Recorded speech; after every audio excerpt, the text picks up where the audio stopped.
legendary session with three professors and professionals and experts from the continent and in the diaspora. And today we're going to be talking about the African Continental Free Trade Area that was just launched this year. I mean, a couple of days ago on the 1st of January, 2021. Africans on the continent and in the diaspora have been wondering why this was not viral. I mean, there was just not information enough to tell us what is going on. And there are a lot of questions out there. I just had even a conversation with Professor Stephen, who is one of our prominent guests here tonight. And he also was asking a lot of questions. Why didn't we hear anything about this? What is going on in Africa, particularly in this time? Ladies and gentlemen, we are actually sorry for starting this stream so late. But as you can see, getting experts like this on this Sunday afternoon out there in the States and even on the continent is almost, in some countries like South Africa, I think this should be getting close to midnight. So it's not easy. But if we're going to start the 2021 like this, I bet you we have work to do. So yes, let's go. We have in the studio these experts. I told you the team from the Manchester United International Business Advisory firm is here to educate us on what we need to know about the African Continental Free Trade Area and what are the opportunities and challenges, particularly for Africans and for global trade, as a matter of fact. Anyway, not wasting our time because time is money and we've already cracked out a little bit of your time. We'll just dive into the conversation by saying hello to these young gentlemen sitting here in the studio with me. But before I give the floor to Brother Femi Akinbi, who is actually the top management board of the Manchester United, I want to remind you that the two guests would be coming as announced. But of course, we have also an August guest, even though we're in January. I don't want to announce it right now. This is going to be the surprise 2021. And he also would be joining us at the end of the show to share his impressions about what is going on in the continent, on the continent, and in the diaspora regarding the African Continental Free Trade Area. Happy New Year, Femi. Happy New Year. Happy New Year. I think we lost our Professor Lande. I hope we will be able to quickly join us. Also, I want to let you know that the companies are Manchester Trade Limited, LLC, out of Washington, D.C. We're a group of consulting company out of Washington. Do you like me to go on? Do you want to wait for Steve to join us? That's up to you. I think we should wait a little bit because his camera is just black. It's just black out. But he's in the lobby and we can hear him talk. Okay. So okay, yes, he's back with us. He's in. Good. Fine. So anyway, as I was saying, or do you want to start all over? That's up to you. No, go ahead. Okay. I was just saying that the name of the group is Manchester Trade LLC out of Washington, D.C. We're a group of consultancy group that highly involved in the development and trade policy of the African continent. So also we have the opportunity to have my CEO of the group, Professor Stephen Lande, with us.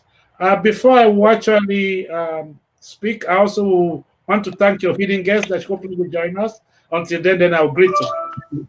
I also want to take this opportunity to thank Mr. Stephen Lande of Manchester Trade for coming on board to help us. Mr. Lande is one of the biggest experts on trade policy in Washington. Actually, he was the first U.S. Trade Office, USTR, that means U.S. Trade Representative in the whole of the United States. He owned that post first, and he's been active ever since then on issue of trade and policy and developing the African continent. For me, also, I want to take this opportunity to thank Mr. Lande. He's like a father, a friend, and a mentor to me. So also he has been very helpful in the area of the fact that in Washington, as an African who is interested in African developmental issues, sometimes I step on the boundaries of my corporate relationship against my African interests. He has managed to help me to navigate this corridor and keep me secured and safe so I don't step over the boundary, over other people's toe that can have consequence down the line. And I'd like to take the time to just say thank you. The African Continental Free Trade Agreement, it's what this is called. It's a blueprint for interactive development in the African continent. It sets up a while back to make sure that the whole of the continent economical apparatus could come into one common market down the line. That's the goal of this. And the attempt is to now figure out how do the African countries interact with one another in trade and development without the boundaries, without the quotas, etc. There are some areas of interest that the continent is looking at. That's in the area of goods and services, investment, intellectual properties, and competition policies. We have in this agreement a management program that will have to look into area of governance, Council of Ministers, committee, senior trade officers to help to manage the secretariat, so to speak.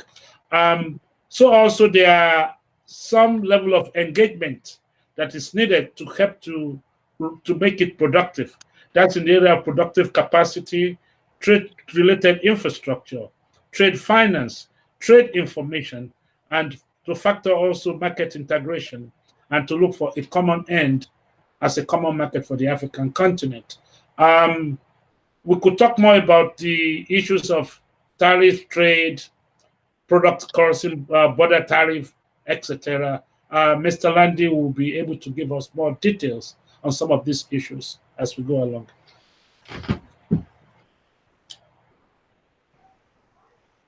Thank you so very much. That was a very brief overview about the African Continental Free Trade Area. Before I give the floor to Professor Lande, I really would like to just go into some very basic questions for general understanding. You know, we're not really experts like you. We want to get really down to the details. I mean, what is the difference, Femi? What is the difference between this year's launch of the African Continental Free Trade Area and the Abuja Treaty? Okay. The Abuja, okay, let me just reverse back, then I'll answer your question. The African Trade Agreement we're talking about entails 54 out of 55 countries in the continent of Africa. The only country that is not involved completely with this. Out of the 54 countries, 34 have ratified this agreement. So it's a moving forward agreement. The agreement is not completely settled yet. There have to be some tweaking of it, and the negotiation still kind of continue. The difference in this is that this is the first time that the African continent as a continent is allowing cross-border development, cross-border training, inter-African trading without the barrier of borders in each of the individual countries to cross over from one country to the other. So also it allows the movement of people at some level to move from one country to the other. So also it also allow individual or group of companies to move from one part of the continent to produce their product in another country. There's still some fine-tune that needs to be addressed, but I'll let Steve take some of the part of this, and then I'll come back and put some meat into the bone, so to speak. Okay, yeah. So we go on to Professor Lande, Stephen. What is the general overview about the African Continental Free Trade Area, according to your experience? Okay. Well, first, the African Continental Free Trade Agreement is the largest of any agreement ever negotiated in the world. It is very amazing. So far, as Femi pointed out, there are 54 country members. It is only a matter of time until Eritrea becomes the 55th, and then we could say the whole African continent is involved. For example, the European Union, which many people know about, has only 27 members, had 28 until Brexit, until Britain left, but now has 27. So this is quite an undertaking. The difference between this and the Abuja Treaty is that the Abuja Treaty was set up as a building block approach. And the theory behind the Abuja Treaty was that the regional agreements, or the countries in specific regions, would come together and they would eliminate their duties first. So we have 5 agreements that cover this, such as CMAC in Central Africa. We have ECOWAS, the Economic Community of West African States, to which Nigeria belongs. We have the East African Community, which is limited to Rwanda, Kenya, Uganda, Sudan, and Rwanda, and so on is 5. And then we have the Southern African Development Community, SADC. So these groups have among themselves eliminated duties. What the African Continental Free Trade Agreement does, it combines all of these groups. There's also a group called the Arab Maghreb Union, which covers North Africa. So it takes all these groups and it puts it together. So for the first time, you can truly trade from Cape Town in South Africa all the way up to Djibouti and so on. And that is the dream of this agreement. It is to make sure that there are no tariff quotas, non-tariff barriers that limit trade from flowing across the whole continent. As in any undertaking of this much sophistication, it has to take place in steps. So we're at phase 1, and phase 1 requires, as somebody pointed out, 2 steps. Countries have to ratify the agreement, as in any international agreement, and they also have to submit a tariff schedule under which they will reduce their duties by a given percent. To be exact, that non-least developed or the middle level countries or developing countries such as Nigeria basically has to reduce duties on 90% of their tariff lines, which means each item in the schedule has a tariff line, by 20% a year.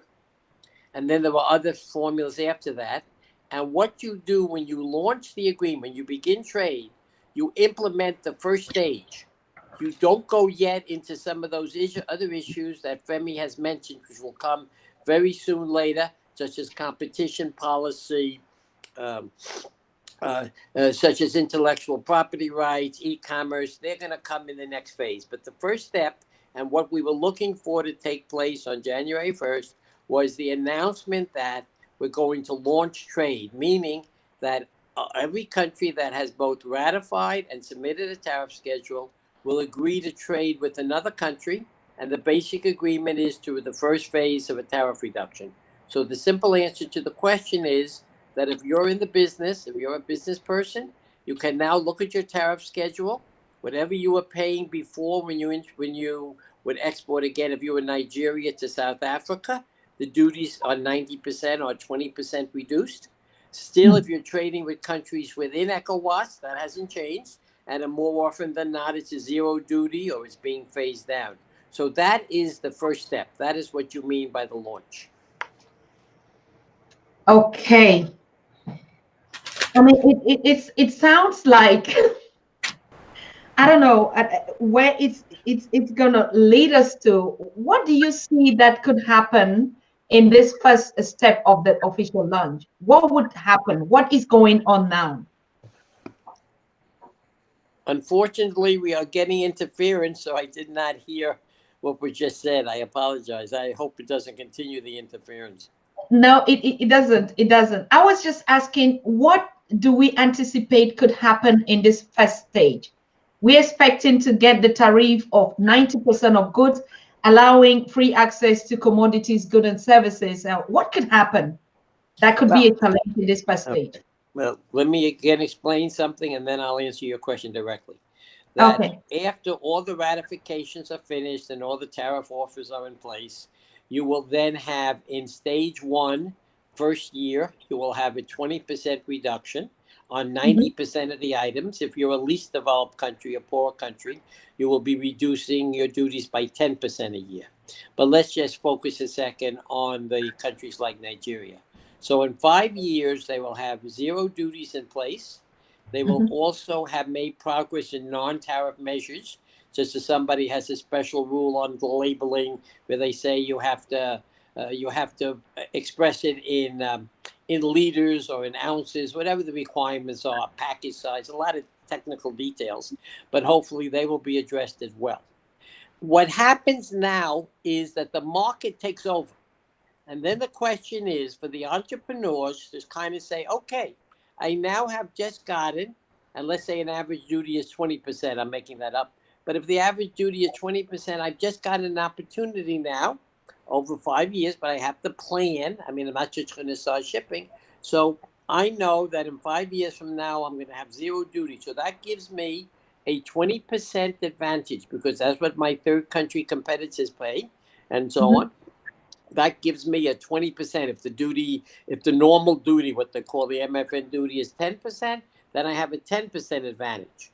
It is the hope of many of us who have been working on this. And let me also say, unlike other initiatives, I'm like an outsider. This has been an African idea inspired by the founding fathers back in 1960, 65. It has been implemented by the Africans. It has been negotiated by the Africans. This is an African venture. And it's, I'm proud to be invited to discuss it, but this is an African initiative, which is very positive.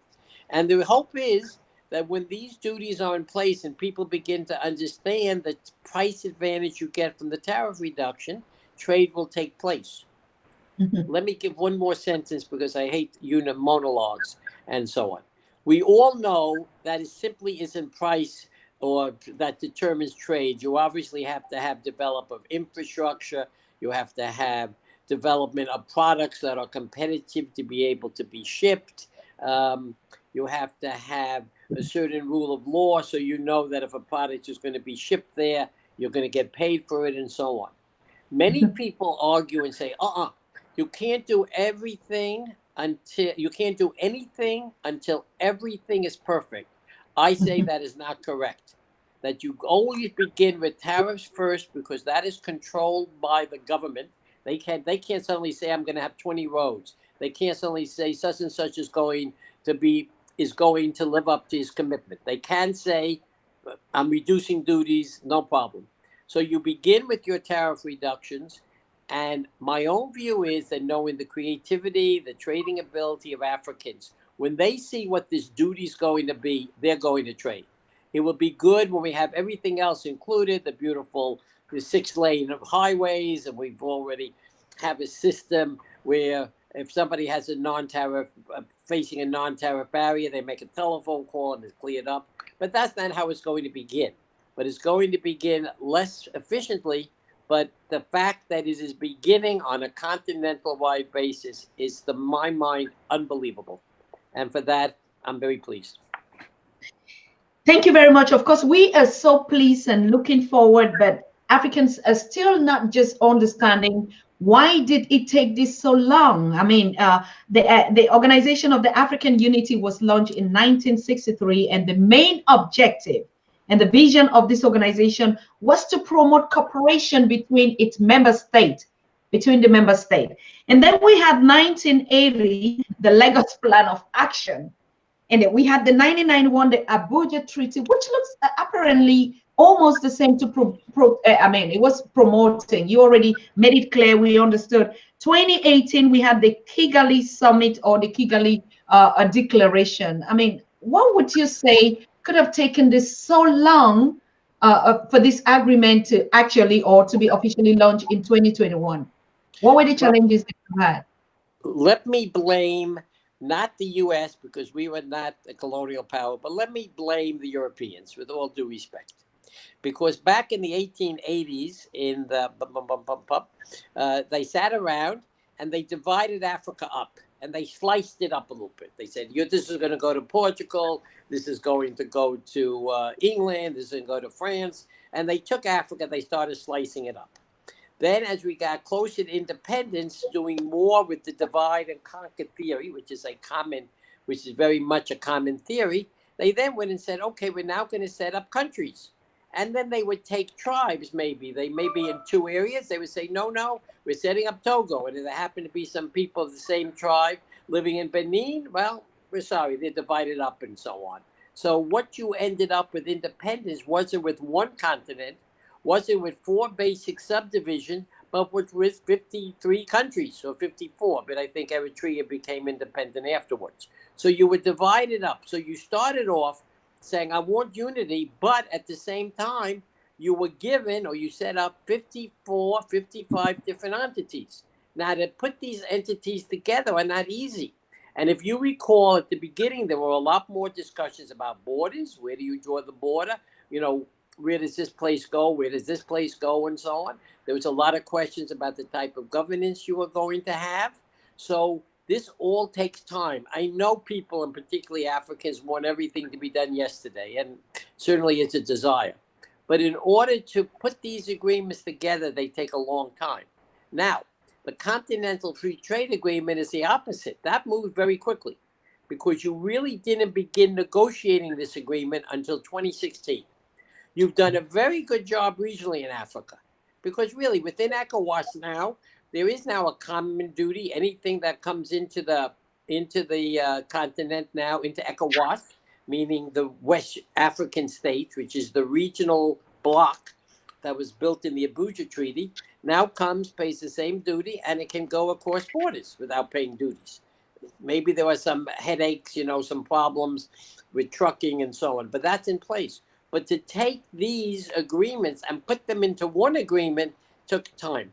But I can tell you in terms of international trade, to do a negotiation in 2016 and get to the point of 2020 where the basic rules are in place, where the basic steps are there, and now it's just a question of more countries ratifying, so the number's going to go up, it ain't going to go down, so the 34 countries, more countries or groups of countries submitting tariff offers, and so on, which will take place. So now it's on an upward projection. But again, if you want to say why it's slow, I'm sorry, but blame the same people who colonized the United States, let me say, the Europeans, for dividing it. Fortunately, they didn't divide the U.S. I can picture how we would be if we were divided into 50 independent countries instead of 50 states. So that's what Africa was given, and now you put it together very effectively, and I congratulate the Africans for that. And I don't think it was that slow. In fact, if you count, each state should take 1 year or right on schedule, because we started in the 1960s and now we're 2020. So you're right, moving on a good schedule. Thank you very much, Professor Lande. And yes, Femi, what would happen to Manchester Trade Limited in this opportunity or on this opportunity? We're talking about 55 countries on the continent, and apart from Eritrea, that is not a member state yet. But what about the SIT region? Is it considered a partner, or how would this influence, for instance, the Manchester Trade Limited? Well, this is, to start with, this is an opportunity for 54 member countries, 1.2 billion people, a GDP of between $2.5 to $3.4 trillion. And this means that there's going to be a high level of increase in inter-African trading, up to about 53%. What we Manchester Trade do is we're a trade facilitating group. We are an advisors to different governments of the African continent. And what we are hoping to do now is to see how do we participate and help the individual countries or individual companies who like to maneuver for a different platform from one country to the other country. And how are the lay of the ground of that country. Take, for example, Nigeria. We have great opportunities, but so also we have great challenges. So if a group or a country want to trade with Nigeria, they will come to us for advice. We will advise them of best practice, where to go to, where are the trouble spots to avoid, and so on and so forth. And so also when we are talking about this, we have to also look at the interest of the investment opportunity in the banking area, in the digital area, before each individual country have their own rules of engagement. If you are going to move a product from one part of the continent to the other, you have to now leave your own country and go to the other country and deal with their own laws. You leave from that country, if you go to the fifth, seventh country, that means you're constantly stopping along the way to adhere to different rules and regulations of individual country. With this, it will allow us to leapfrog directly, straightforward to country A, to country C, or country D, or whatever have you. And in the area of digital marketing, it gives us the opportunity now that we might be able to have a one African cryptocurrency. It gives us the opportunity now that a financing banking system from Nigeria could open across border to all of the African countries to set up their shops. And this is the area where Manchester will have to be able to help with the nuts and the bolts of the rules and the regulation that are in place, and to make sure it's an easy access to those who want to move from one economy part of the continent to the other. And while we still add that too, we have the issue of certain other entities now that could participate across border.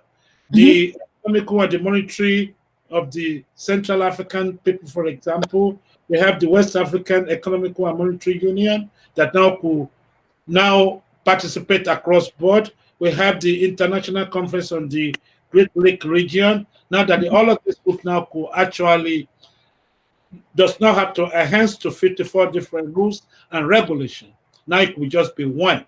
And the increases this will help the whole African continent now to start to develop infrastructure that could be intercontinental. And that you have one road that leads from the whole of the continent or across different regions before it's a stop and go.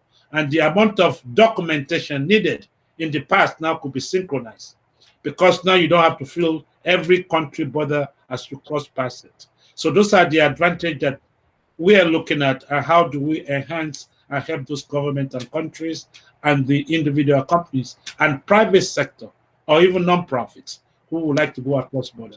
That would be the areas we'll be looking at. I'm more concerned now about the private sector and let me say small and medium-sized enterprises. How would this treaty or this agreement favor just a market person, a teller producing clothes in Kenya, and he wants to sell or to do a trade with someone in Nigeria? What are the advantages? Just put some basic, simple steps. Well, let me respond to that a second, and also respond in the context of your last question, the Manchester trade. We have found that we always begin with a warning, and we say, no. Trading internationally is not for everybody. You have to first make sure, one, that you have a product that can be sold. Two, you have to make sure that you have capital. Don't expect to feed your family out of the money you make in the first year of trade. You're going to be spending money. So you have to have some funds in place. You have to have contacts in other countries. What Manchester Trade does, or what we try to do is, and many other companies do the same thing we do, but what we try to do is we like to interview a company and say, okay, what are your potentials? How much money do you have? Or do you have enough money to penetrate a foreign market? Sometimes it's with an investment. Sometimes it's somebody coming from overseas who may want to invest in your manufacturing, and so on. Any product that trades in any kind of a customs, any kind of a free trade agreement, will have content both made overseas, such as in the US, China, and will also have to have, it's a requirement to have a minimum amount of African content. So if I'm producing African content, I may want to reach out and say, okay, I need to have African content, but I want to find where I can get this, where I can get what I need in order to manufacture from another country. So what we basically tell potential clients is, one, we would be very happy to review with you and see what your real competitive advantage is. We will tell you if we honestly believe that you're not quite there yet. You have to do a little more internal development. First, you at least have to say, if you can't sell a product if you can't sell a product in Abuja, or you can't sell a product in Port Harcourt, it's going to be much harder to sell it in in South Africa. So you have to have some kind of a local market or local production. But we will definitely work with that. We will discuss your capacity. And then if you do have the capacity, we will then do something else and say, listen, there's a lot of groups available to help you. And we can direct you there. You can get there yourself. Femi mentioned before some of the cooperating institutions like the African Export-Import Bank and so on. Such as the Monetary Union he mentioned that includes West Africa. There's a lot of these groups around. We will go there. I will tell you that in Africa, in Nigeria, you have very efficient work done by the Export Promotion Council and the Investment Promotion Council. So these are people that are available to you immediately. There are 200, 250 free trade zones in Nigeria. All of these places can bring in components from overseas, can finish them in Africa, have enough African content to be called an African origin project, usually about 20%, and then you can ship. So the answer is, it depends on the company. We are more than happy to provide advice. Very often there's advice available, but if you're in a position, if you have the right kind of a product, or if you can help somebody overseas manufacture a project, that's where the potential is.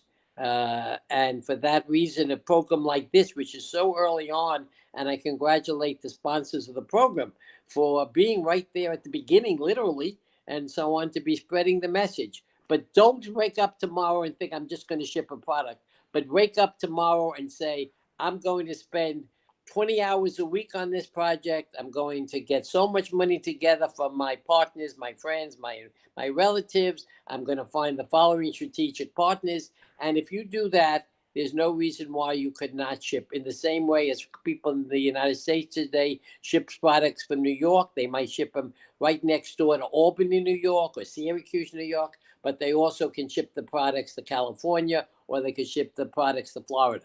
And that's what this is about. It gives you a much wider scope of an area that you can ship your products. All right.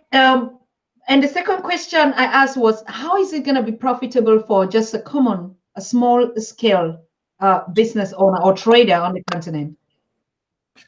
I think there will be increase in trade and development. And that will increase the availability of more customer base. There will be more capital base. And in the area of governmental infrastructure, there will be a more cohesive effort to develop an African continental infrastructure, i.e. the railroad, i.e. the roads, and i.e. the communication system, and so on and so forth. For the common person is the fact that if you have a product you are producing, say, in Cameroon or Sierra Leone, and your market in Sierra Leone is only 10 million people, for example, now you have a market base, if you could go to Nigeria, of adding 200 million, and if you are able to go to the whole continent, now you have 1.2 billion people to sell to, without having to go through the headache of going from state to state and hence to each and different rules and regulation of that state or that country. So the advantage is volume, capacity, and then you can also be able to access human resource from all the other parts of the continent, because now for the first time, intellectual property could move from one part of the continent to the other without all the hiccups that used to go with it. But I noticed just focus a second on the question that was posed, which was a great question and so on. I think it depends on the common person's location. You know what I mean? If you're a regular, you work in a factory, the factory exports, obviously you have a job. But in terms of being a player, being a stakeholder in the process, I think what this calls for is an honest review by your listeners of what their resources are. I won't repeat everything there. What the resources are, what their contacts are, what they produce, and they have to review it. They can come to people like Manchester Trade Limited, Inc., particularly if you want to work with U.S. strategic partners. You can go to your own government. You can go to consulting firms within your own company or with your own country. But this is what we would do. So you would come to us and we might say, thank you very much, save your money, come back in 2 years, do this and that. Or we may give you a different kind of an answer. And in this regard, but we didn't have a chance to say it, I am the CEO of Manchester Trade and so on with 50 years experience, which may also mean I'm getting a little old and doddering, but not yet on this program. But on the other hand, Femi Akinbi is in charge of our external relations, particularly with the diaspora, and he will be the contact point if you decide to do any work with Manchester Trade. So we hope we've answered you. Have we got into the kernel of your question yet? Because I know you're asking questions to make sure that what we say is relevant to your listeners. So are we getting there, or we need more? No, you need more. You need more, particularly in terms of capital. And because, I mean, there's just a lot, like I gave the timeline. If we see from the creation since 1963, and we come down to the Lagos Plan of Action 1980, and in this Lagos Plan of Action, they suggested that Africa should minimize the reliance upon Western capital acquisition by promoting intertrade. What is going to be the difference? Like you're saying, if someone wants to produce, and where's the capital going to come from? I mean, if we stand in this plan of action that the revenue generation and even the capital creation should be from the continent to the continent to its advantage. Okay, let me again try to answer it again very specifically, and I'm happy you reposed the question. There is an unbelievable amount of capital available in Africa now. Forget about Western capital. The problem is that people with capital send it out of the country if they have a lot, and they invest it overseas instead of keeping it, and so on. Or they will get involved in transactional business as opposed to production business, because transactional business, you make more money. So the first thing I always say, Africa has sufficient capital.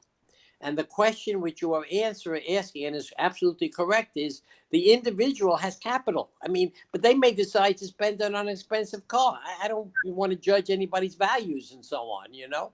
But in the countries that have always done the best are the ones that have, when they began to move out of subsistence, where they didn't have to spend all their money on buying food and shelter, they were the ones who saved as opposed to spent. So when you're asking what has to be done, it's an individual decision.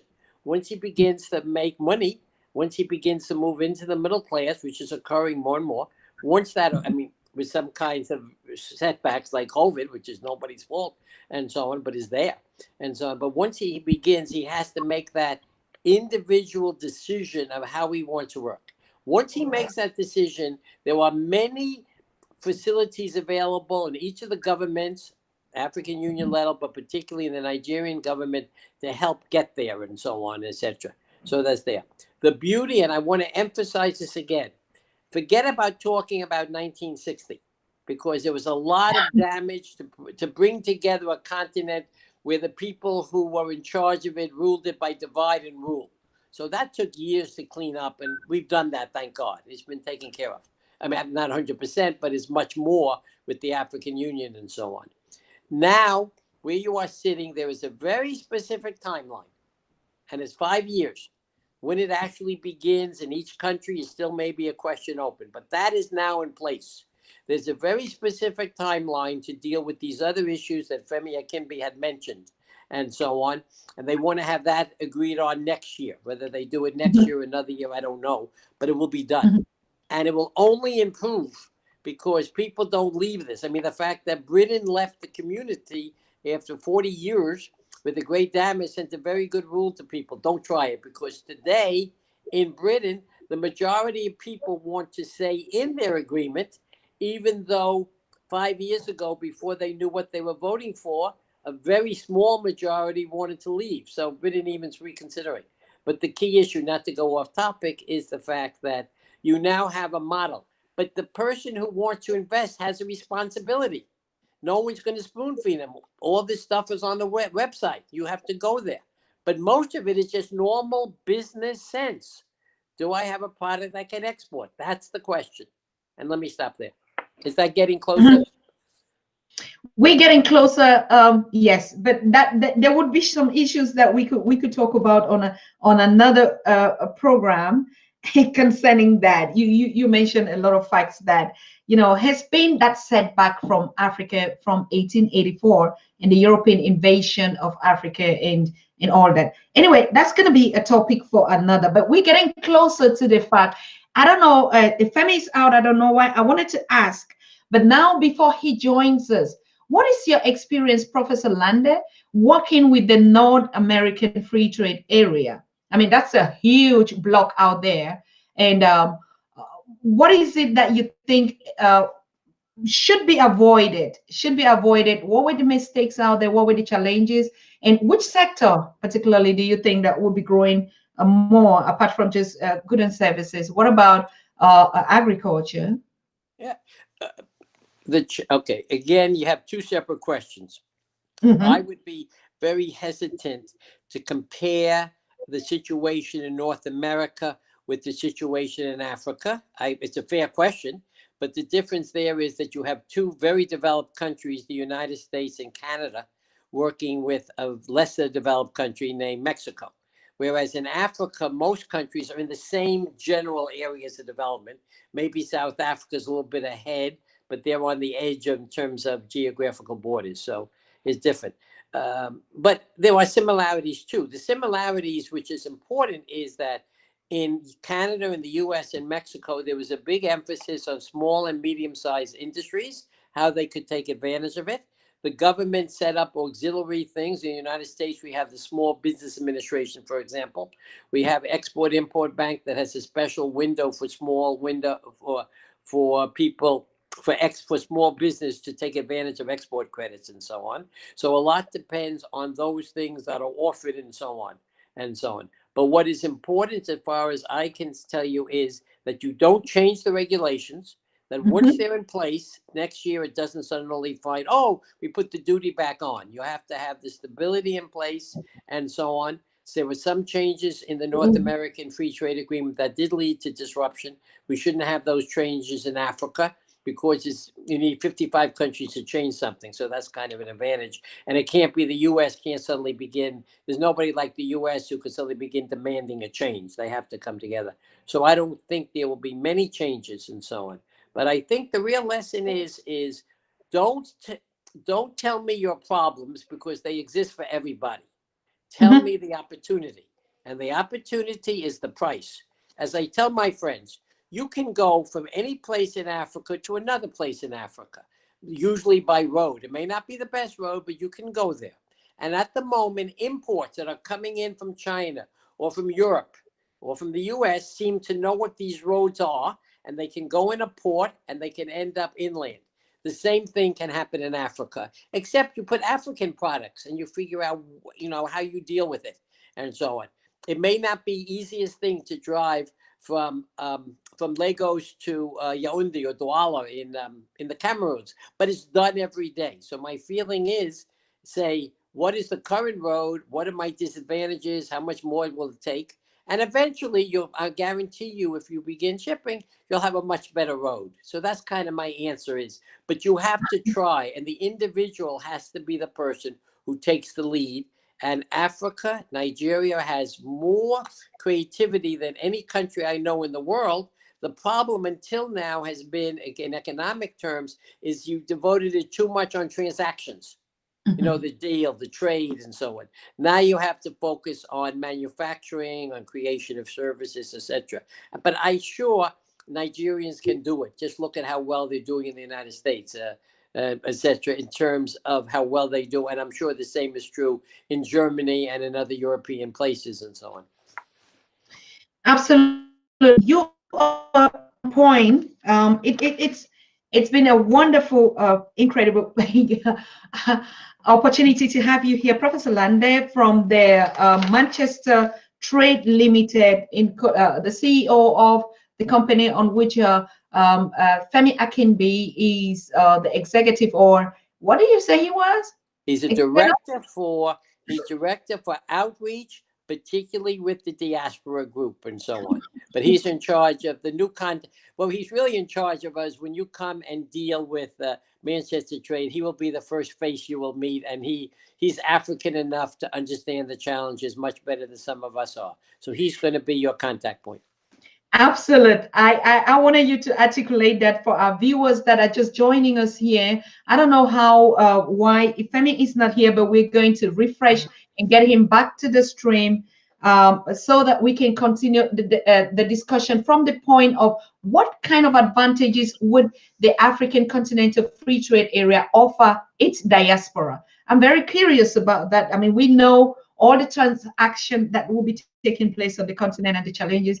And one thing also, Professor Lande, that I would like to you to address before we even get Femi is really struggling to get back to the stream. Please, can you just refresh for him to get back?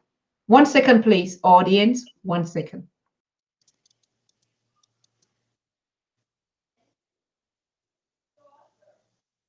Should be good to go. He should be good to go. I'm sorry, dear listener, we're not taking questions today because we're just starting this series on the African Free Trade Continental Area or Free African Continental Free Trade Area. My God, I mean, it's I don't know what's the difference in the name structure. Femi, we just refresh. Please, can you click and enter? Click the link again. You'll be in the stream. Okay, join us now. We have work to do. Yeah, so like I was saying, it is going to be a long journey, but we want to know what kind of advantages is out there for the diaspora in terms of investment and looking for opportunities on the continent. We know this is a big project, and this is one of the biggest milestones for Africans worldwide, particularly. And we have been talking and advocating for a united Africa on a common agenda. This should be one of the key factors. Trade, intertrade relation is one of the easiest and the commonest that is going to create that unity that we've been looking for, or that is going to actually be the dream of the organization of the African Union created 1963. Yeah. So is Femi in? Hmm? Okay. There's still some challenges coming out there. Professor Lande? Yes, let me try to respond to the point, and if Femi comes in, I'm going to, I think Femi, is that him now? No. Okay, let me respond, and if Femi comes in, I'll let him take over.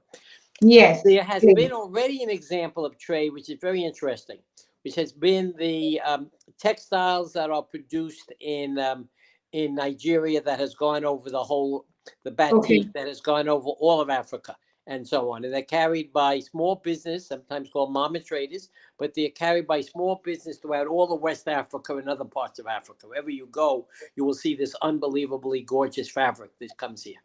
There are now many opportunities for small manufacturing or manufacturing, large side, in Nigeria. For example, you have an oil industry, which will produce plastics. From plastics, you can make anything, now. In this term of 3D production, you can, just do everything almost on your computer now, and you can put it together. You have all your agricultural materials, which for years agriculture was neglected, but now you are focusing again on agriculture, which again presents possibilities for processing. Now, if I'm sitting in the diaspora, I know this, but I have access to capital that you may not have in Africa, that you may not have available in Nigeria. I have a friend of mine who may live in Burkina Faso, which is not in my normal who may live in Kenya, that's not in my normal West African area. So they can participate. They can participate by investing in manufacturing with you and so on, etc. So they have that role. They can invest, they can participate by saying, here are some components, but in order to be African and in order to be able to ship throughout this African Continental Free Trade Agreement, we have to have so much value added in Africa. So we're going to bring over the raw material. We're going to bring over the component, and you guys can assemble that component and ship it.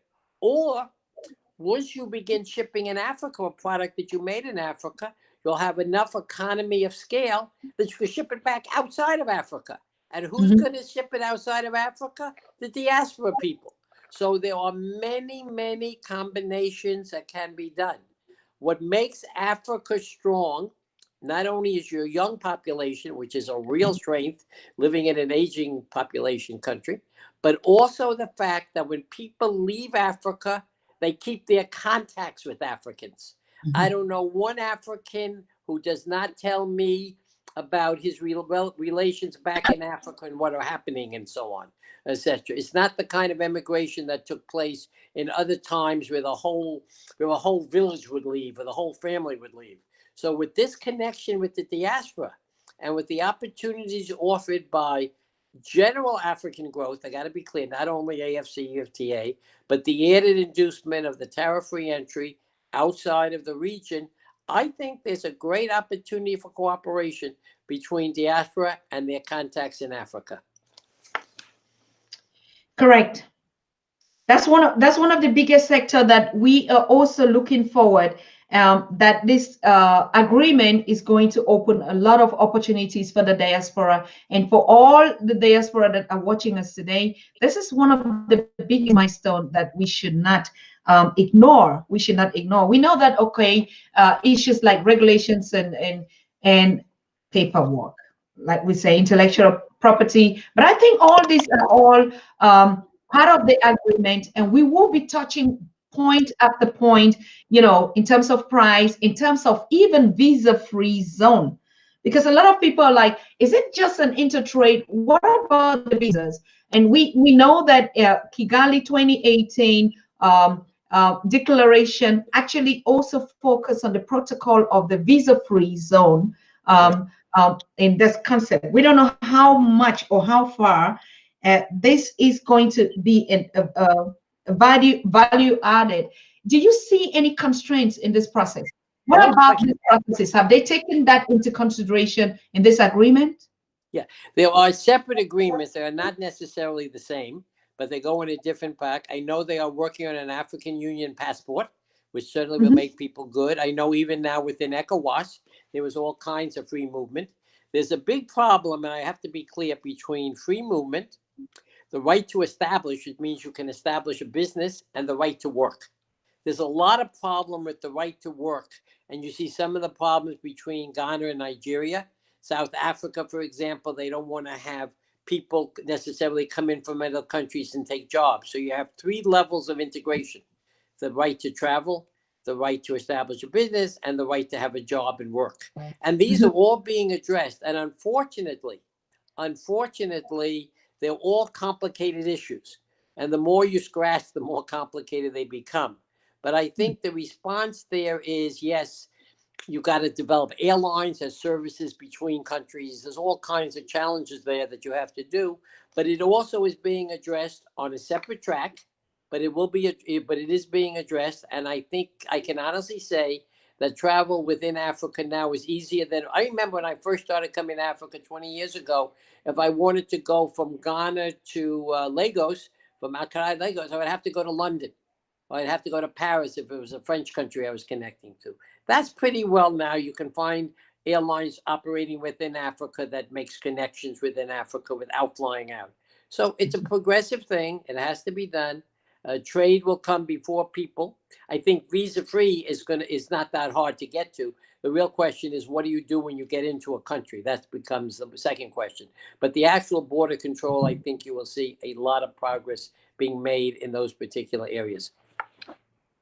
Okay.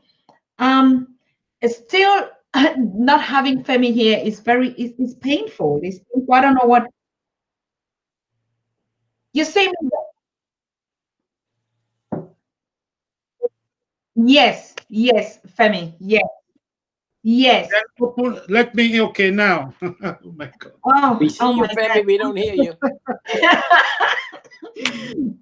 I think it's time. Actually, we've exhausted almost half of the time with 3/4 of the time with Professor Lande.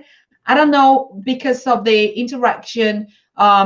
If there is something, Femi, that you want Professor Lande to address, and then he can leave us and we take it. That's why it's keep kicking you out.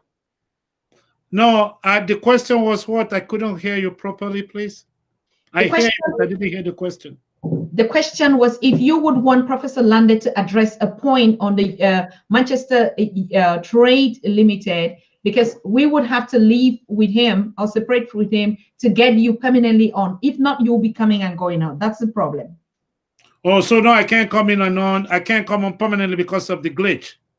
You can come in, but we will have to separate with Professor Lande. Oh, interesting. Yeah. Okay, well, for the most part, Mr. Lande will cover what he needs to cover for Manchester Trade. He's the CEO. I mean, the director of the private sector and diaspora. So for the most part, he could cover his issue.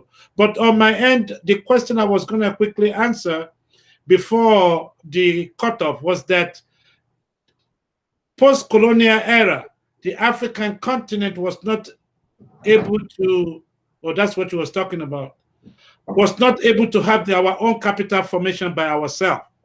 So this is an opportunity now for us to do our capital formation.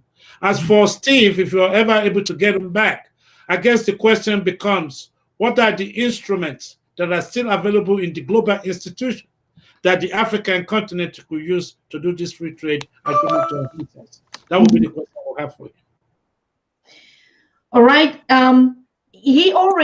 Professor Steve had already helped you to, Stephen had already helped you to answer the question about the idea of the diaspora. How is the diaspora, you working completely with the diaspora group, how is it going to benefit them, and how would you be, or Manchester United, keep saying Manchester Limited, so yeah. Okay.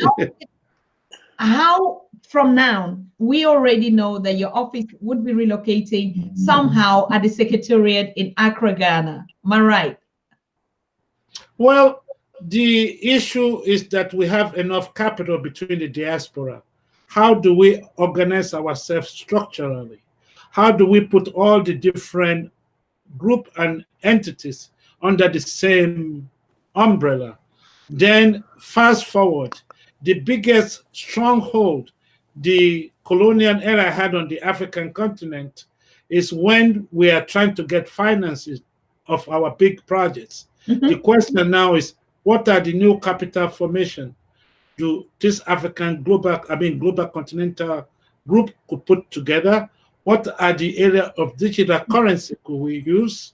And what are the other instruments could we come up with by ourselves for us to use to enhance our finances of our entities or industries that we're about to embark on? Those are the things I think we should be looking at to see how how we could now help the diaspora. The amount of remittance going to the African continent mostly goes to the family member who are in need.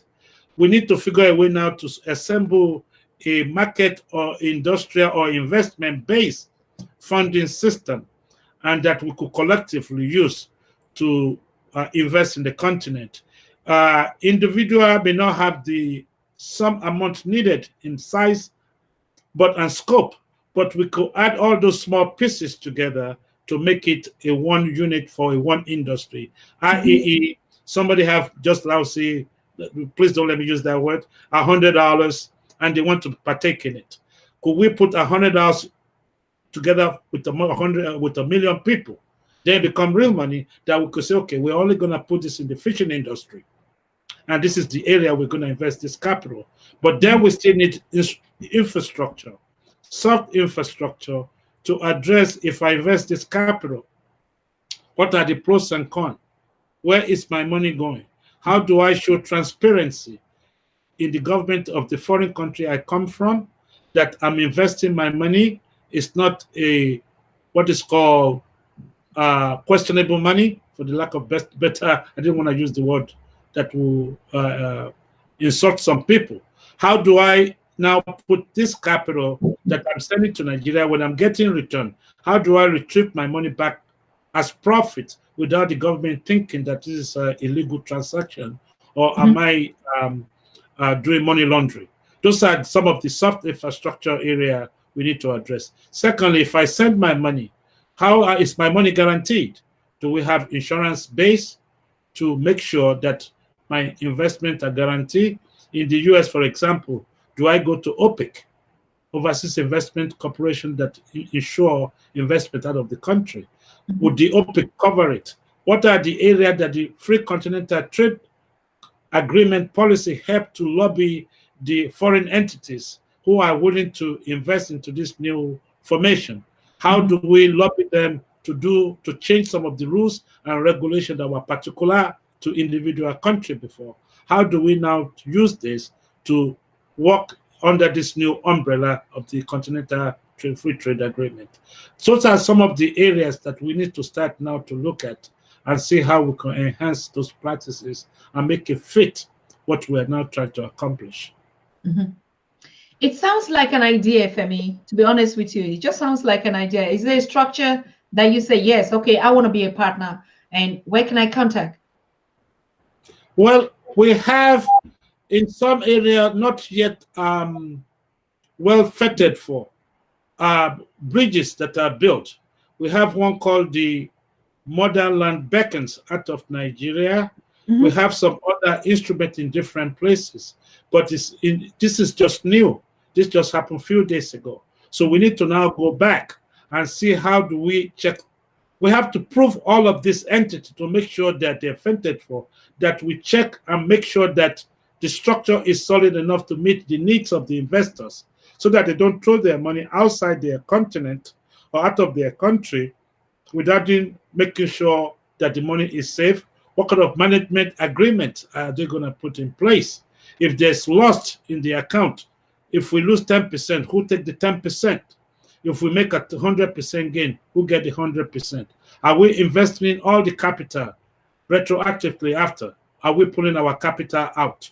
What are the agreements upon that? If I invest my money today, and 3 months down the line, I don't want to invest anymore, could I pull my money out?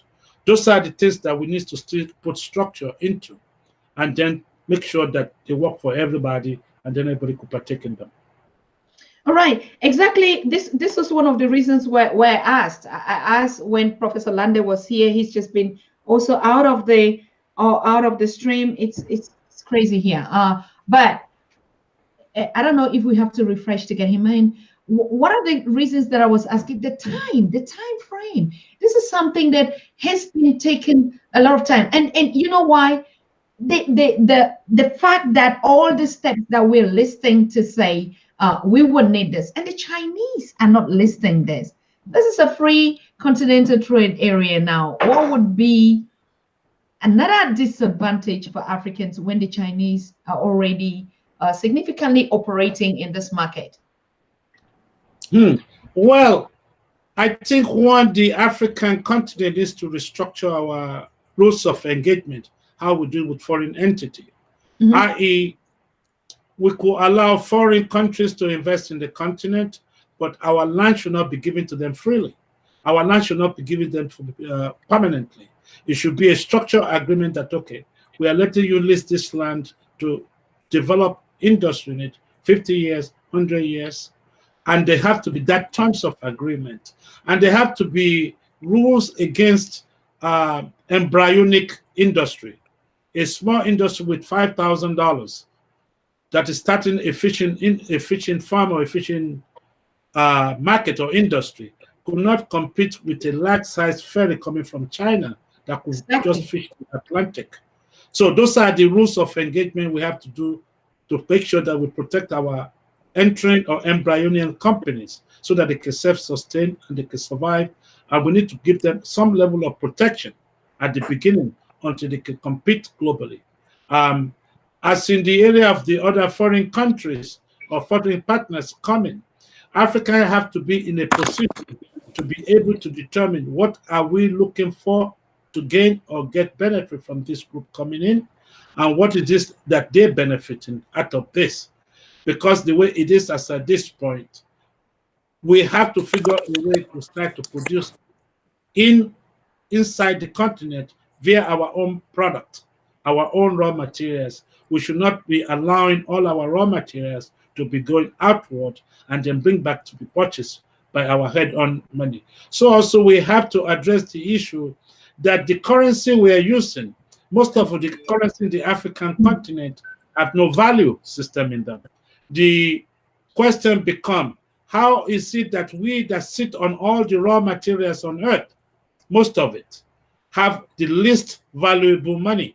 We have now to figure a way to go to a one central currency that then we could use to compete with the rest of the world. That would be my take on some of this. All right. Professor Lande is right here back with us, and this is a little bit tricky, but I want to ask from your experience, Prof.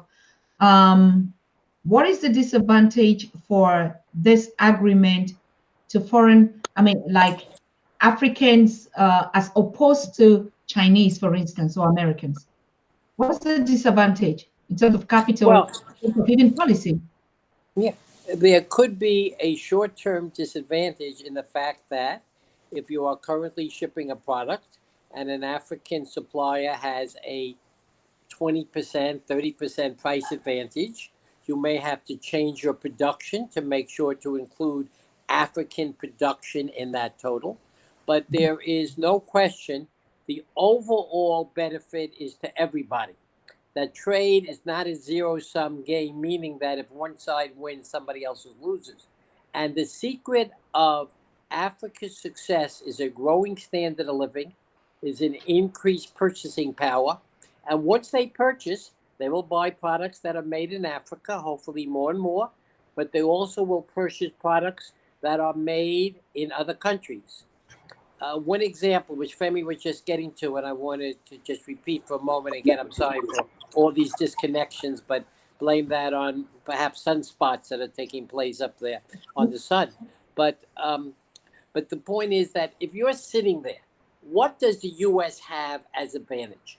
One of our big advantages is distribution. We know how to set up.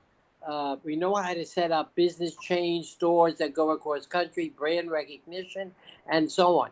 This is an area where you can take African products that are able to enter duty-free and then work with U.S. diaspora people who know how distribution works and begin to establish more and more of these nationwide chains. Already in Nigeria, I see there are more and more chains, for example, that sell chicken when you go through the country. I can't remember the name now, but I remember there were 2 or 3 chicken places I would see no matter where we would drive, whether we would drive through in Africa.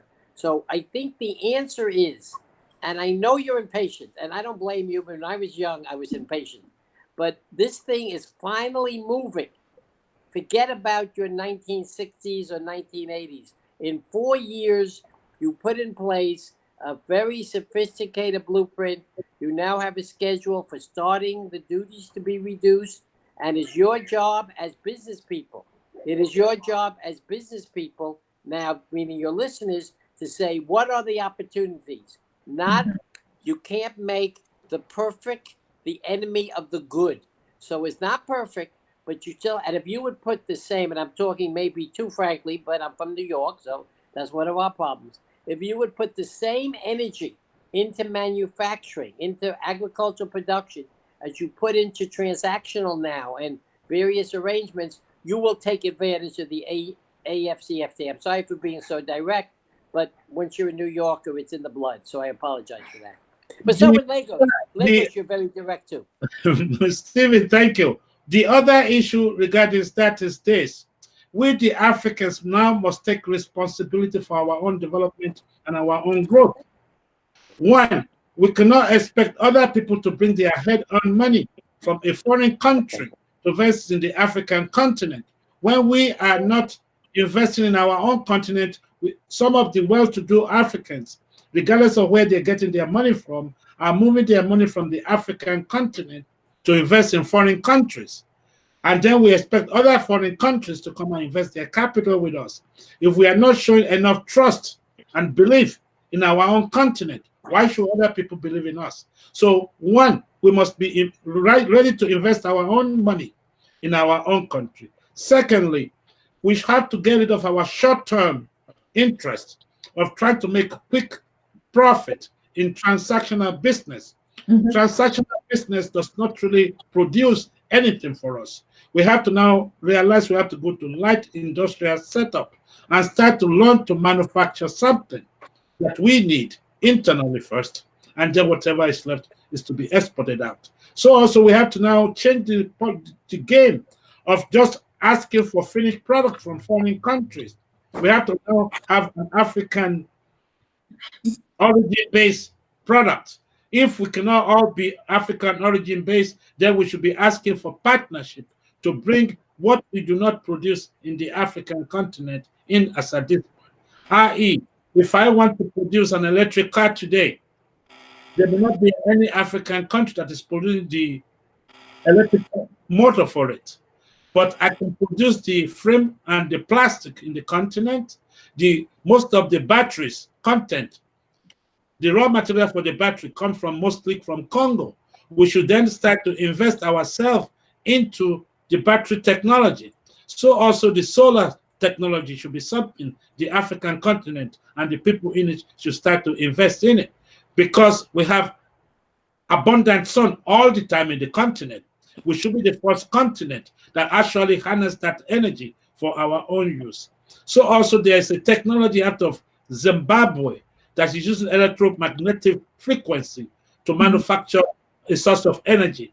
All of this are the things we need to bring in and let the government of the African continent put some funding together to now use to produce this. As we are discussing industrialization in the continent, we do not have enough energy source, power source, to power our industry. In the past, because of the subdivision during the Berlin Conference on so on and so forth, that cut the African continent into pieces, we are now back then trying to individually produce power plants for our individual country. Whereas long time ago in the 60s, Congo was supposed to have enough generation system to cover all of the African continent. So we need to now return to a regional infrastructural system that will enhance our infrastructural development so that trade and goods and service could move efficiently through these pipelines. That's where the African continent needs to start to look at and needs to go. Absolutely. There's no disagreement, but just step it down to our level. When you say the transaction industry, can you just give an example? I mean, for the audience, that is. Okay, a transactional business means that somebody have gold and you want to buy and sell it, but you are not adding any value to it. So you are just really broking a deal between one group and the other. And in the process, your people, your country, or your continent is not benefiting from it. You're just moving it from one person to the other. You're just an agent. That's transactional. You want to sell a bag of rice. I don't produce the rice. I bring the rice from outside of somewhere and I sell it to the next person. The next person distributes it. It's not helping the continent. Yes, we're getting the goods, but at what cost? Take, for example, our currency that is very not as valuable, devalued for the most part of the continent. It's because we're using our hard-earned currency to chase the dollar, to use it to purchase goods that we are not producing in the continent. If we start to produce our own goods in the continent, the cash needed to buy the dollar will be reduced, and the value of that money, our money will go up, because now all our money are not chasing the foreign currency to buy foreign products, because now we are producing internally, and then that will increase the value of our money down the line. Then we'll be able to increase the standard of our living, and then we'll be able to increase our growth opportunity in industry and so on and so forth. Let me add one more thing to that, because how do I put? We're talking. I've never been in a discussion where we've talked just frankly about Africa and the challenges it faces and what its people must do. So one problem is exactly what Femi said. The person who buys the rice and then he sells it, he's creating a job, but he's not creating, we'll say, new products. The worst situation is where somebody will come and say, no, if I'm able to buy from the 3 people who are currently supplying rice, ABC, then I'm going to have a monopoly. And then I can charge 3 times more for my rice, because the consumer has no choice but to come to come to my one company because I now control it. And that leads to all kinds of anti-competitive practices, getting people out of business and so on. So when we talk about transactional, some is good, some is not good, but what we need instead is a mindset that focuses on, I would repeat, production, agriculture, whatever it is. And that, I think, is the message we're delivering. And again, I've never been this frank. We're like saying, guys and ladies, get another mindset in there, get the mindset of manufacturing and not just trading. And I think that is the message that we're trying to deliver. There is no country on the planet that have grown and developed by just selling their own raw materials.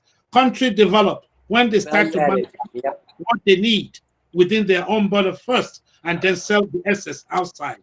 And there's no other countries on earth that could come to your country or any country and help you develop your country, because even if they have their best intention, they don't know what you need. We are the one that is sitting on the hot iron, and we know where it's hurting. That's where we need to fix.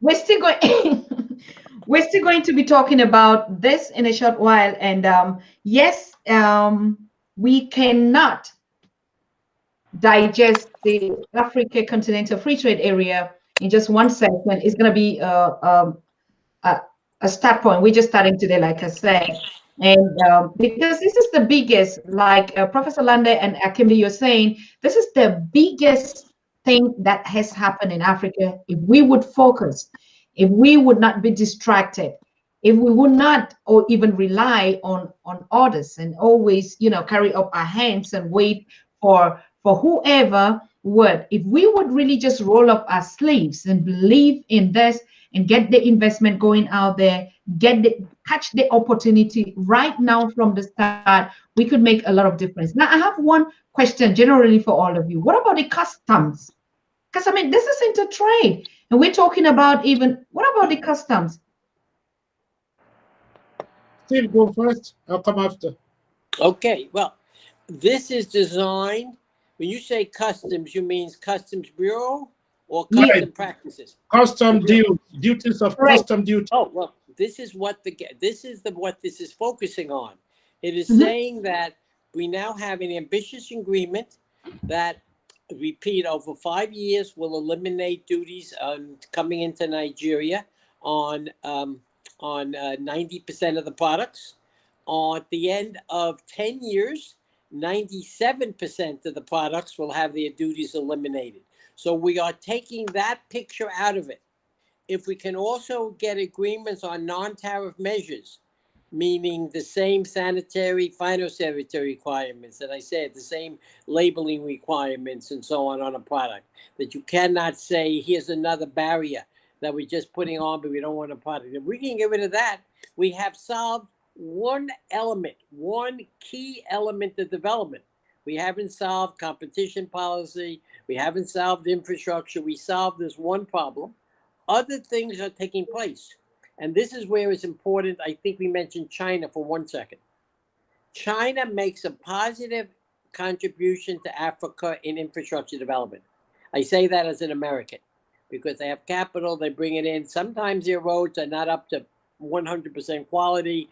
There's some questions raised, who builds the roads, but they still get infrastructure done. However, where China is not helpful is when it exports its people to Africa and to stay there permanently to take jobs away. That is not helpful because you've got to create the jobs for Nigerians in Nigeria, or if it's a deal for Africans in Africa. So there are positive elements and not positive elements of your relationships with China. And Femi Akinbi said it absolutely correctly.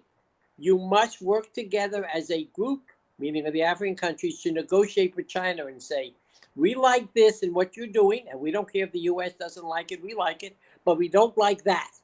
And we don't like having products dumped in our economy that means we can't produce things. So we don't like that.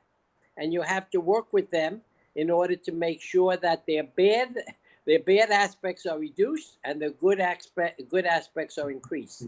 So I think that's my answer. But the whole idea of a free trade agreement is to eliminate as many custom practices, many customs formalities as possible.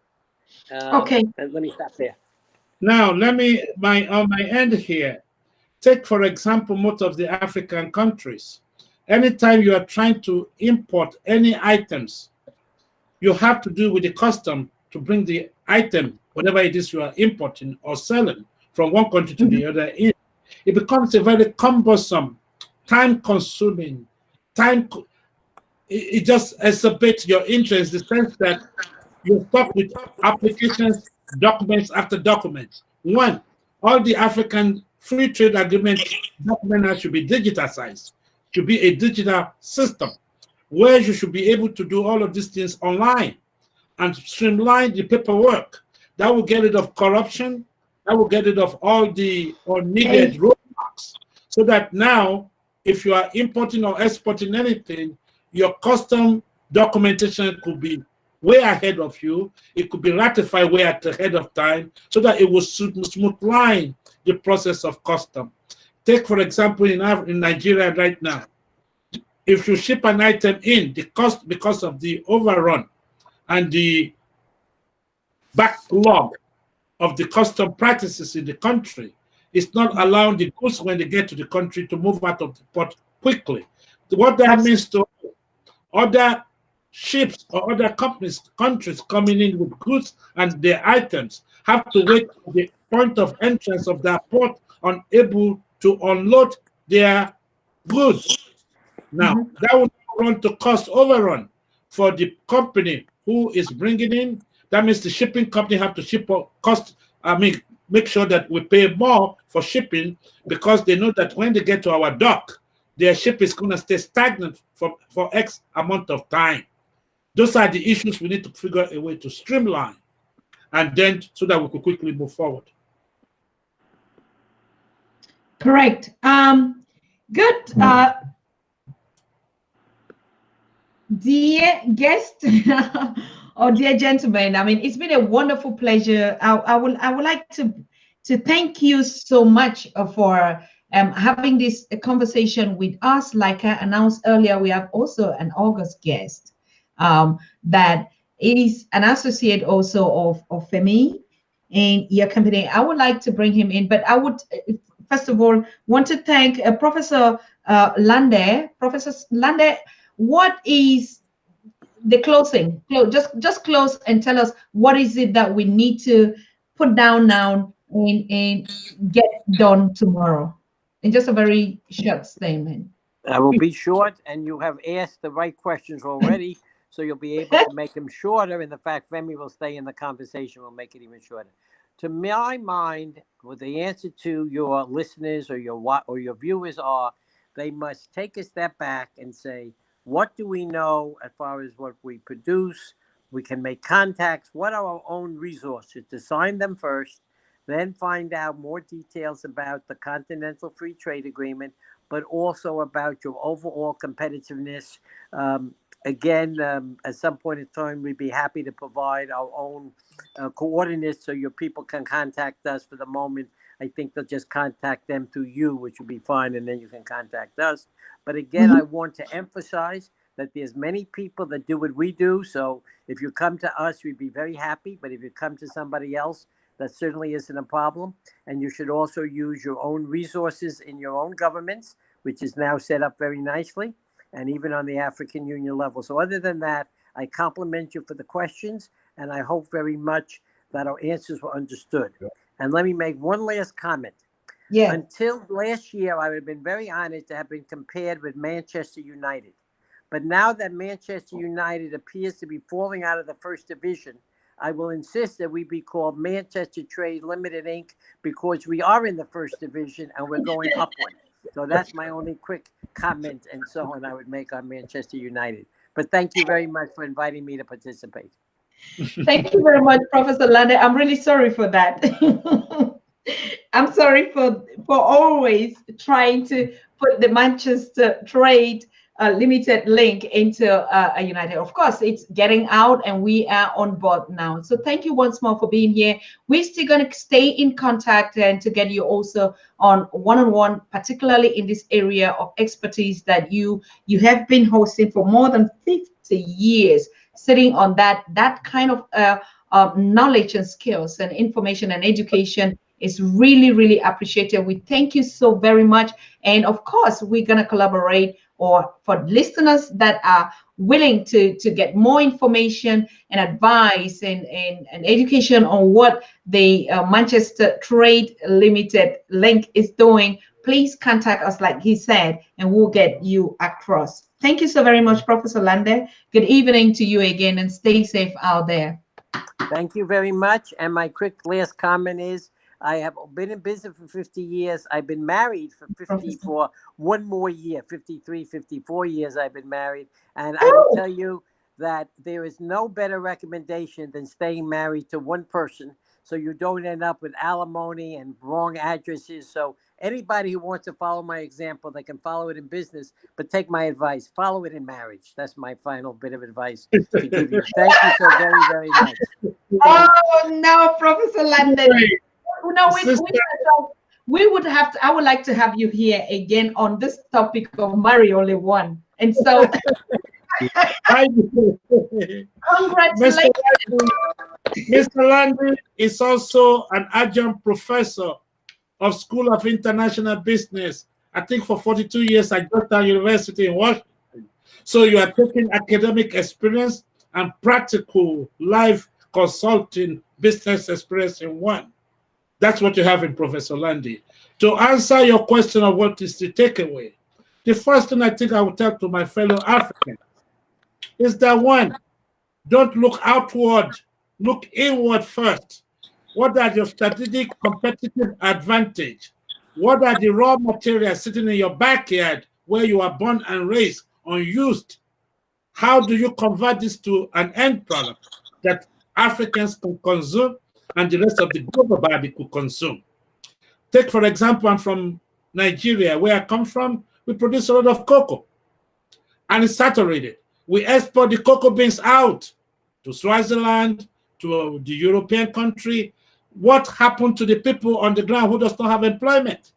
So if you are a diaspora and you are looking for a business to go into, you want to look at where are you from? What are the raw materials stagnated underneath you that you are not using? Is this oil? Is it the oil we are not adding value to, just shipping crude oil out? What are the byproducts of oil? What are the petrochemicals from where you're from? And what could you do with it? Those are the questions. What are your strategic location in shipping it to the next country or the rest of the world? Those are the things that I'm suggesting that my African brothers and sisters look at. And from the elders, what are the formation system that could we put in place so that the youth that are coming behind us are able to use this instrument to produce what they need to produce? For example, I call it the mud and the water and mud. What is it that we are leaving for them? If we leave them the mud and the water, then it's up to them to want to build a bungalow house or a high rise. If we don't leave them anything, they're still going to be scraping. So if you are an African elder, you want to tell your children to look inward, your family to look inward. What could we produce by ourselves before we start to look outside? That would be my take. I see Professor Small in the background, and I'm saying hello to him. And I wanted to let him adjust his camera because I still just don't see him. I don't know whether you part in 2020 and 2021. Please adjust your Professor, adjust your camera so we can at least wish you an official Happy New Year again. And thank you for actually taking time to be here with us. I know you are an associate of Femi. And what is the relationship, Prof? Good evening. My relationship with Femi? Yes. Well, that has just grown. It's a brothership. It's just being in tune to each other through having met through his contact with Professor Jeffries. discussing sometimes daily the situation in Africa and the conditions our people face and what we must do to alter that. You know, we can't just celebrate that we've lived to get to 2021 and it meant no more than it did in 2020 or 2019 or 2018. What is it we're prepared to do differently now to address our situation? And I did have some comments on what was discussed today, and I think they're pertinent, so I want to get them in. And one, we do have to look and understand the neo-colonial contractual agreements that have Africa's hands bind when it comes to our raw materials, especially in Congo, Nigeria, Ghana, Namibia, meaning that we have these long-term contracts that were signed under colonial duress. And if Trump can end NAFTA and renegotiate his new trade agreement, then the African Union need to have a collective approach to telling those corporations, be it Eastern or Western, that we need to sit down and renegotiate. Mm-hmm. Otherwise, and there's one other thing that occurred in the last 20 years, and that is privatization in Africa. We've sold many infrastructural things to Western corporations, the running of our electrical grids, our water facilities, our sewage facilities, and we must be very mindful of what has occurred in this privatization process. And the Western capital, and then the Eastern, I call the Chinese the Eastern because the East Indian is there, the Arab is there, don't leave them out of this process, have come in under this privatization process and brought up strategic institutions in Africa. And now that we're going forward with the African Continental Trade Agreement, will this allow those foreign corporations expansions to the pain of African corporations that are just developing? And so we need to really look at that. And I think a lot of that can be taken care of if we take seriously that no contract that was negotiated in the colonial handing over should be considered worthy of validation. It needs to be renegotiated because that was done under military duress and political duress. And we saw the assassination of over 26 of our leaders during the last 40-year process of trying to make this transition. And so we must take history very seriously. This is a great thing that is happening. It's extraordinary because we talk all the time, tear down the borders. Well, this is the first big step to tearing down those borders that came out of the Berlin Conference. And like Professor Lande was saying, it isn't going to happen overnight, and it must happen in steps and increments.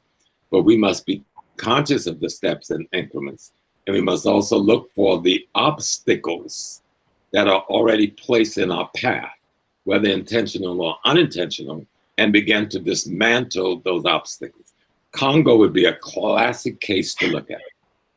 With all of the raw materials that's coming out of Congo every day, but I mean billions of dollars, where airstrips is built not for the public, but for the corporate cargo plane, where the freeways are built to go from the mine to the port, not to export people to different cities in the countries, where medical clinics are there only for the workers of those corporations with the best hospital care possible, and even schooling of the children. So we have to address these kinds, but these are intracontinental things that we need to address. But if we're going to make this work, then we have to take control of the one thing we have, and that's the natural resources that's still in the ground. We can't leave them on the same drainage process that has led us to this point. And there was one other thing of the privatization. I think Femi covered that very well about the valuation of our currency in relationship to our raw material. I thought he did an excellent job on that one. So, and what this also does is decriminalize because all of us know, and I'm in Africa enough to know, that we get stuff over those damn borders without paying tariffs all the time. But then you got to worry 10 miles down the road, the police stop, you know what I'm saying?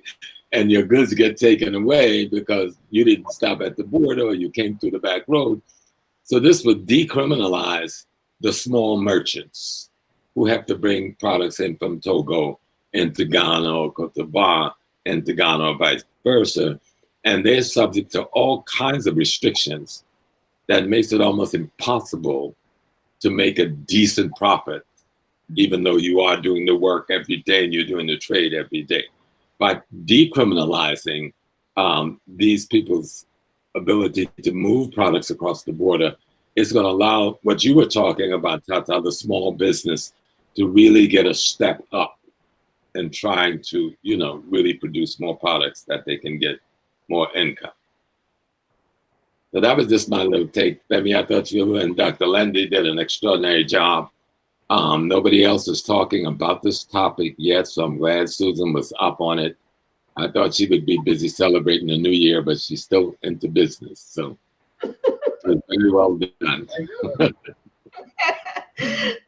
Yes, I mean, we have enough time to celebrate, but you made a point, Professor James Moore, and actually, like we said, we have to start breaking them into steps. This is just an overall overview of just even hearing it. It's large now. What is the diaspora, particularly in Africans, supposed to know? And we will be breaking down these steps, and the contracts is one of the biggest sectors. Just like we talked about customs, we talked about the legislations.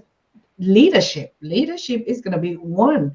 Governance, and all these contracts are going to take place. What have we done with the old ones? That's why I kept talking about this is an organization that started, and all the objectives that we're talking about today was implemented. That was even the creation, the vision of creating the OAU. And so nothing has absolutely from the vision changed. We must look at that in not in a way that even resembles naivete. We were at war and we're still at war. Yes. There's an economic war going on. There's a culture war going on. There's a socialization, I get your values, interests, and principle war going on with the Western world. This is competition. And when the OAU was first started, remember, it broke into two groups, the Monrovia group and the Casablanca group, where one group wanted to do what the West wanted to see done, while the other group was saying, let's have an African Union immediately. And so that argument started way back then. And it wasn't Africans having such a disagreement. It was Africans under the duress of the colonial gun having disagreements. Okay, so let's just tell the truth about this was. People were being threatened, and a few people end up being assassinated to avoid an African Union to take a place. Okay. And many of those corporate forces and national forces may still not want to see this. But as Femi was saying, it's up to us. We've got to turn inside. We've got to make some fundamental decisions as Africans. How are we going to make this thing work for us?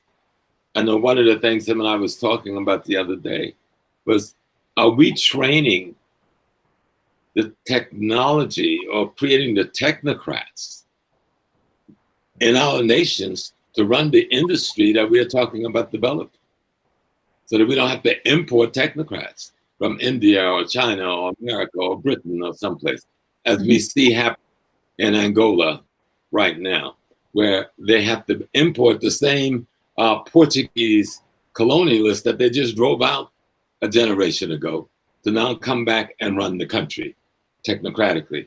So our universities have to shift gears, but this is an intercontinental thing to develop the kinds of skills and technology necessary to develop the kind of industry based on the kind of raw materials we have to be developed, so that we can create an industry within our countries that market to other countries. And just saying it is not enough. We have to make some fundamental changes in the institutions that we have. I remember one, and then I'll shut up. There was a company in Ghana called Valco. And I think it was run by Alcoa Aluminum. Came in the late 1950s. And what they did, they produced aluminum. But aluminum has a six-step process. Mm-hmm. So 3 of the steps was, and the other thing they didn't do, they didn't harvest Ghana bauxite, even though Ghana had an abundance of bauxite. They took bauxite from Bulgaria, from Jamaica, and Canada, and they put it through the first 3 industrial phase was done in those countries, mm-hmm. so that people could have work. And then it was brought to Ghana as a pellet, and the last 3 stages was done in Ghana. So we can reverse that trend, you know what I'm saying? Mm-hmm. Where almost any industry have phases of development. But we can say the first 1 or 2 or 3 phases must happening on the African continent. And then you can do the last phase of development on your continent, or even reverse it with industry from the West. And we just have to be very clear and strong. We need industrial development. Our college educating kids are selling Chinese knockdowns on the side of the road. That makes no sense. Correct. We have scientists, lawyers, just to eat, selling stuff down the road. No, or leaving the country and going to Britain, America, France, or Germany, and taking all that brain away from Africa itself. So we've got to reverse that. But that's our job. Nobody from the outside is going to do that for us. This is something we've got to do for ourselves. This has to be our social movement and our social approach. You know, the redevelopment of how we reconstruct and reinvent the Africa of tomorrow. Correct. It is up to us, Femi. Well, my boss, Yes, Mr. Kennedy, the last conversation I had with Professor Small was yesterday. I was telling him that there is a brother that did contract with Black America, and all of us are looking to it. What I'm asking is, what are the contracts between us for us? I.e., why are we still waiting for other people to tell us our economical growth? They say you are $1 GDP today, tomorrow they tell you you're $3 GDP. And Africans are jubilating. We're foolish. Why? Nobody is telling us that 2.5%, I mean 2.5 of that, 80% of that growth was done for international multi-corporation that have nothing to do with Africa. Mm-hmm. Yes, the volume of what was taken was higher. The amount was higher. But does it benefit? No. Somebody took it and it's gone. So also, we are sitting and constantly complaining about how we are being taken, but yet we are using the same instrument of the capital system that is used to subdivide us, to use to oppress us, to make sure that we can't grow. We're using the system and we're complaining. Who is stopping us to draw an African-centered economical system that help all of us to produce what we need, to hire our own people? What sense does it make when you graduate your students out of your universities and they all carry degrees all over the places, and then you go hire foreign nationals to do your construction of your infrastructure, to do the construction of your factories, and now you're turning all your previous factories into churches and mosques, foreign doctrines that are not African, and then we're complaining. Our mindset have to change. And also the issue of us diaspora who have traveled abroad for a while, have enjoyed the little benefit of the colonial system without understanding or without doing system analysis of how did they get this benefit that we're coming to enjoy pebbles of it, that these people have to actively oppress us, actively to kill some of us, and have to take what belongs to us by force through thievery or through trickery and take it out. And that the system we are inheriting is very crimogenic. It's crimogenic and it's very ethnical-based crime on people. It's an ethnogenic system where you have to use one against the other to get what you want. Is this the system we are building for the future of the African continent? Is this the same school system we inherited through the British system that trained us enough to not be educated enough to do for ourselves? All of these fundamental changes must come. It is time for us to start to ask the African who's supposed to be quote unquote our leaders or politicians, when you come home to do good with your foreign experience as a diaspora, and then when you put all your effort on the table and they look at you and ask you, where is your foreign white partner or your foreign partners? It is time for us to cut that. And it's time to also to cut those who were members of the elite family in the African continent, who helped to enslave the whole of the African continent, and that their great-grandchildren now are in our forefront, selling us the second, third, and the fifth time. And that if care is not taken, we're going to be back to where we started from. We have to now educate our youth to take this socio-economical political system by the bullhorn and develop an African-centered system for us. Powerful. Prof? And that is just so absolutely key. We have no contradiction in watching the Chinese be Chinese. We actually adore them for being so uniquely Chinese. Mm-hmm. We watch the East Indian comes and they're working and abusing us in the gold fields. I've seen it in Ghana. I've seen the disrespect and the misuse of our people. But yet we welcome their Buddhism and their Hinduism and their identity. And we adore that. And when it comes to our ancestral identity, we abhor it. And that comes through the socialization process. What educational system, what curricula, what books we're studying from kindergarten to university. Correct. How can I walk down the road and deny the village culture as being archaic, but not even having studied the communal, collective, cooperative aspect of it? And we saw how Nkrumah got in trouble in Ghana because he negated that for a Western socialist model, and it cost him his government. Little people want to say about that, and others. So the socialization process that comes from studying our own people so that our identity is clear is key to making all of these other economic and technical things work in our favor for the future of our children. Absolutely. I'm one-on-one with you on that, Professor James Small. Until we disconnect and dislocate and really go back to our uniqueness, trade, particularly African continental trade, is far, we can say what kind of advantage is there, but I still don't see it working for the average African. I still don't see it working for the common African on the street. They can put all these regulations. Yes, we are focusing on taking that.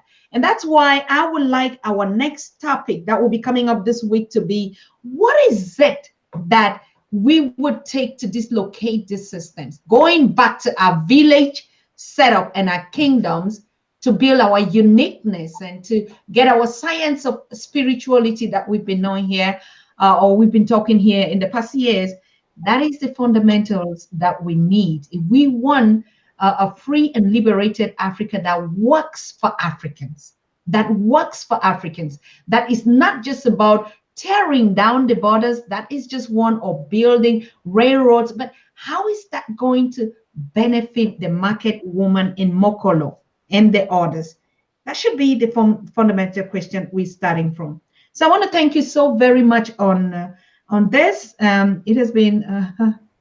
It has been a hard knock, but I think we have learned a lot. Yes, there are the opportunities for investors and for diaspora, but of course, there's also the challenge that we don't need to build a high-end Africa that would not actually be reasonable enough for just a normal African to benefit from it. So One more last word. I'll take it to Professor James Moore. When am I having you on a one-on-one? We have to talk about, I know the structure that you're putting out there, Prof, in terms of education, particularly our Institute of History, ancestral spirituality. How are we doing that? Well, Where are we going to get that? I'm learning a lot of this from my brother Femi.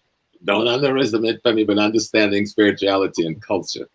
And I'm learning so much from him that have enhanced my understanding, because I think it was Dr. Hilliard who said true freedom is being shackled to your identity, its purpose, its goals, and its continuum. Sound like a cliche statement, but when you look at all of the other ethnic groups around the world, their power is vested in their culture. Mm-hmm. And their culture is supported by their history. And we think that we have to abandon our culture and somehow merge with theirs in order to have any success. And all we do is lose ourselves into a greater slavery. And so if we understand that Africa has multiple languages, at best, Africa's got 4 languages. And the rest is dialects, innovations on those major 4. And it may not even be 4, because those major 4 can be called down to 1 or 2 at best. And so what we're calling African cultures is simply innovations by different African families and ethnic networks on African culture. Because Africa has a singular culture. And any community you go to, no matter how it's addressed, by the Yoruba, by the Igbo, by the Zulu, by the Congo, everybody's addressing cosmology and ecology, environment, and our role and relationship in it. And have to maintain a harmony and balance and a healthy, optimal healthiness in that relationship. That is true for every single part of that continent. How we do it depends on the ecology and the environment we find ourselves in, and at the time we find ourselves in that developmental process. But let's stop letting people tell us that we are subdivided into 1,000 pieces, when all that they're looking at is the different technique of design on our colorful garment. And then we'll understand how to make Africa one again. We're gonna make it, and without them. I think that's everything that we're talking about. That's the only way we can make it, is without them. We will never make it with them. Exactly. We would never. One Africa, one nation, and one people worldwide. Yes. Sir Akinbi, last word. Femi. I thank you, my sister, and I thank our brother Professor Small for his persistent consistency in being a fundamental soldier for the Africans and the Africans globally. I think that it's our time to put our house in order for us before we can join other people. I think that the socialization process we've gone through post-colonial have left us into about 5 or so camps. One being the integrationist, the second being an assimilationist. Then we have what I call the autopilots. Then after that we have the nationalists. Then we have the revolutionists, and then we have the universalists. The social and the family environment that the person grew out of and their physical makeup naturally determine which of these 4 categories, so 5 or 6 categories they fall in. And their response to all political, economical outlook is based on the response to this outside trauma. And until we start to figure out and label, not negatively, what of among this realm do we belong? Do we now have to know who is a member of the inner caucus team to help to liberate the African continent? So much has been taken from us, and the best and the biggest that was taken from us was us. We have to find us back first. And then Yes. we shouldn't forget we are the mother to all the other races on the planet. That we shouldn't forget we are the scientists that taught all of the scientists on the planet Earth. We have to understand and able to let them know this is our grandchildren, great grandchildren coming back to us. But before we could take them back, we need to take care of Mother Africa first, and then start to figure how to reassemble what has been put into pieces from us. Unfortunately, the African have lost self, and that's the hardest job is how do we get our mental, psychological state back. The best and the biggest that has been stolen from us is our mind. We could build African trade agreement, we could build monuments and build everything, but if our mental state could not sustain and manage it, it's going to falter again.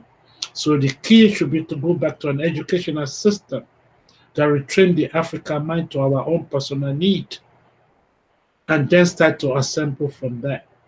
And then we should then look underneath us that we're the best real estate capital of the world. Everything that the planet Earth needs and uses is underneath us. And then we should start to take those pieces and ask ourselves what are our 7 or 8 human needs: food, shelter, clothing, and so on and so forth, and start to assemble our own continental needs. And while we're at it, we must also make sure we have the power, the mental wherewithal, the collective bargaining effort to keep at bay the vampires, the parasites in our midst, so that we'll be able to at least assemble before they eat us alive from the inside. Those are the thoughts I have for my continent, and that the digital age is a God gift to the Africans globally, and that we should enhance that digital technology for everything we need to do. The blockchain platform is yet to be used to its at its embryo, and the usage of it could help us a great deal in area that we lack right now: management, accountability, corruption. If this digital system are put in place, in a short period, we put a stop to all of these headaches we're dealing with, interpersonal issues, and so on and so forth. Because this system have an algorithm system that does not allow duplicacy or cheating. If we are able to start to use this, then we'll be able to alleviate some of this headache. And the issue of cryptocurrency and capital formation should be the forefront of what we are addressing. Because the way the rest of the world has been able to enslave Africans is when we need massive capital to do anything. We seem to go outside to look for capital, and then we lose value of what belongs to us. We take flat currency, a money without any value, and give gold that has been given to us by God for over 1 million years to come up to other people with a piece of exchange paper. And through their instrument papers, they've been able to take what belongs to us and transfer it to them, and with the barrel of a gun, able to sustain that agreement that is foul, that is inhumane, and that is criminal. We have to figure a way to change that. That's where I think we need to go. Wow. In thanking you, I need to give a shout out to Professor James Moore for putting us in contact with you and giving us access to have such brains. Professor James Moore, we thank you so much, so much. And we know that there's still a lot of resources out there. I mean, in terms of expertise, we don't even lack anything. The brains that we have and that we're trying now to really get enough out of it, I think that's one of the biggest resources that we have. And it is you. It is you, our leaders. It is you, our elders. It is you, our ancestors, you know, that are alive, the live ones, you know. And so what more can an African child need when we have you? There is nothing. Knowledge is what we need, just like the kind of knowledge that you're saying. In your absence, there's just going to be a void that we can't. So I want to thank our ancestors so very much for keeping you up to this point and for bringing you often to lecture to us. But one thing that I'm still asking Professor James Moore, when are we going to put this stuff of the Institute together? I mean, that's one of the museums that we should do, steps in 2021. But I'll get in touch with you after the show or in the coming days, and we'll draw up that program. One last word from you, Prof. We're rounding and closing. Professor James Moore. I think, Femi, there's a word, and according to Professor Akinbi, Lukomi, which the Cuban use from the Nigerian Yoruba language for their religion, the word itself literally means you belong to me and I belong to you, or you are mine and I'm yours. And so that's all I've got to say, Lukomi. And all right. that says everything. Thank you. And I want to thank my dear listeners for an audience for taking time. I think we're almost 2 hours 30 minutes. It's worth it, and we could even stay up to 4 hours, particularly when we have you here, when we have Femi here, we have Professor James here. I mean, we could stay even the whole night. And we're going to be following up these shows to make sure that we keep in touch and we keep building. So I want to thank also the audience. Your comments have been very, very instrumental. And of course, in the beginning, we know it's the Pan-African Daily TV, and I can already imagine, when Professor Stefan stepped here on the podium, I could see some kind of light. But we have grown past that. We've grown past that. We know that we're building a continent for us from us. So no shaking. So I thank you for your patience, and thank you for your words. Thank you also for your loving comment, and being on the show is always a pleasure, and we see us so very soon again. Good night to you. Please check out the program for tomorrow. I still don't know if we're going to lay hands on this professor for tomorrow, but you would get the information and the flyers. Watch it out by 10, 11 Europe time. We should be posting. So thank you so very much, professors, for coming. Thank you, Femi, for coming again. Good night and stay safe, and we see ourselves very soon. Bye.